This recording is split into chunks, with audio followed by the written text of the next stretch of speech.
Hello అందరికీ, welcome back to my channel. So ఈరోజు నేను ఈజీగా సింపుల్ చికెన్ ఫ్రై ఎలా చేసుకోవాలో చూపిస్తున్నాను. దీన్ని మనము మంచిగా రైస్ పైన నార్మల్ స్టార్టర్ లాగా కూడా తినేసేయచ్చు. చాలా బాగుంటుంది. దీనికోసం ముందుగా ఒక కడాయిలోకి ఆయిల్ అయితే వేసుకోవాలి. నేనైతే ఇక్కడ ఓన్లీ 1/2 kg చికెన్ని తీసుకుంటున్నాను కాబట్టి ఒక 2 ఆనియన్స్ని అయితే కట్ చేసి వేసాను. క్వాంటిటీ బట్టి మీరు ఆనియన్స్ ఎక్కువ తక్కువ కూడా చేసుకోవచ్చు. మంచిగా ఆనియన్స్ ఫ్రై అయ్యాక ఇందులోకి ఒక 1 స్పూన్ అల్లం వెల్లుల్లిపాయ పేస్ట్ అయితే వేసాను.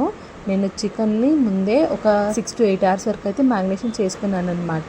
ఈ చికెన్ మ్యారినేషన్లో నేను 1 స్పూన్ అల్లం వెల్లుల్లిపాయ పేస్ట్, పసుపు, కారం, ఉప్పు, ఇంకా ధనియాల పొడిని అయితే వేసాను. ఇంకేమి వేయలేదు. ఇవన్నీ ఒక్కొక్క స్పూన్ అయితే వేసుకున్నాను. కారం 2 స్పూన్లు అయితే వేసుకున్నాను. మీరు కారం ఎంత తింటారో దాన్ని బట్టి అయితే వేసుకోండి. నైట్ చేసుకోవాలంటే మార్నింగ్ టైంకి మంచిగా మ్యారినేషన్ చేసుకొని ఫ్రిడ్జ్లో పెట్టుకోండి. ఇంకా మనము వంట స్టార్ట్ చేసే ముందు ఒక 10 minutes ముందు తీసేస్తే సరిపోతుందన్నమాట. ఇప్పుడు ఈ మ్యారినేషన్ చేసుకున్న చికెన్ని ఫ్రై అయిన ఆనియన్స్లోకి అయితే వేసుకోవాలి. దీన్ని మంచిగా మిక్స్ చేయాలన్నమాట. మధ్య మధ్యలో క్యాప్ పెట్టుకుంటూ మంచిగా చికెన్ ఫ్రై చేసుకోవాలి. నేను ఇందులోకి అయితే వాటర్ ఏం యాడ్ చేయట్లేదు, ఎందుకంటే ఆల్రెడీ మ్యారినేషన్ చేసిన చికెన్ వచ్చేసి సాఫ్ట్గానే ఉంటుంది కదా. మీకు కావాలంటే మీరు వాటర్ని అయితే యాడ్ చేసుకోండి. మీకు ఒకవేళ మీ చికెన్ అయితే మంచిగా ఫ్రై కాలేదంటే నేను ఇందులోకి ఇంకా ఓన్లీ పసుపుని అయితే వేస్తున్నాను, ఎందుకంటే నాకు కారం ఉప్పు కరెక్ట్గానే ఉన్నాయి.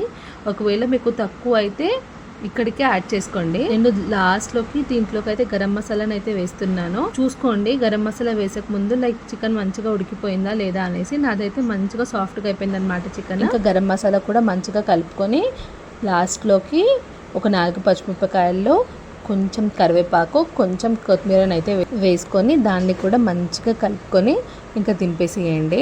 మనము కడాయిలోకి చేస్తున్నాం కాబట్టి ఎలా అయినా కొంచెం అయితే కింద కలర్ అయితే బ్రౌన్ అవుతుందన్నమాట. ఒకవేళ మనం నాన్ స్టిక్ ప్యాన్లో చేస్తే అప్పుడు అంత కాదు, అంటే మళ్ళీ చికెన్ మొత్తం మాడిపోయింది అనుకుంటారు. మధ్య మధ్యలో కలుపుకోండి, అసలు ఏం మాడదు. ఇంకా దీన్ని దింపేసుకొని మంచిగా ఒక ప్లేట్లో అయితే గార్నిష్ చేసుకున్నాను నేను. మీరు కావాలంటే దీన్ని రైస్తో తినచ్చు, చపాతీకి, దేనిపైకైనా తినచ్చు. చాలా బాగుంటుంది. స్టార్టర్ లాగా కూడా తినేసేయచ్చు. టేస్ట్ అయితే చాలా చాలా బాగుంటుంది. చూసారు కదా చికెన్ ఎంత సాఫ్ట్గా ఉడికిందో. మీరు కూడా ట్రై చేయండి. మంచిగా ఆనియన్స్ ఇంకా నిమ్మకాయలు వేసుకొని తినండి, చాలా బాగుంటుంది. మీరు కూడా ట్రై చేసి అసలు మీకు ఎలా వచ్చిందో కామెంట్స్లో అయితే పెట్టండి.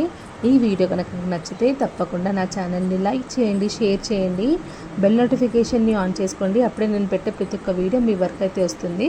Thank you for watching.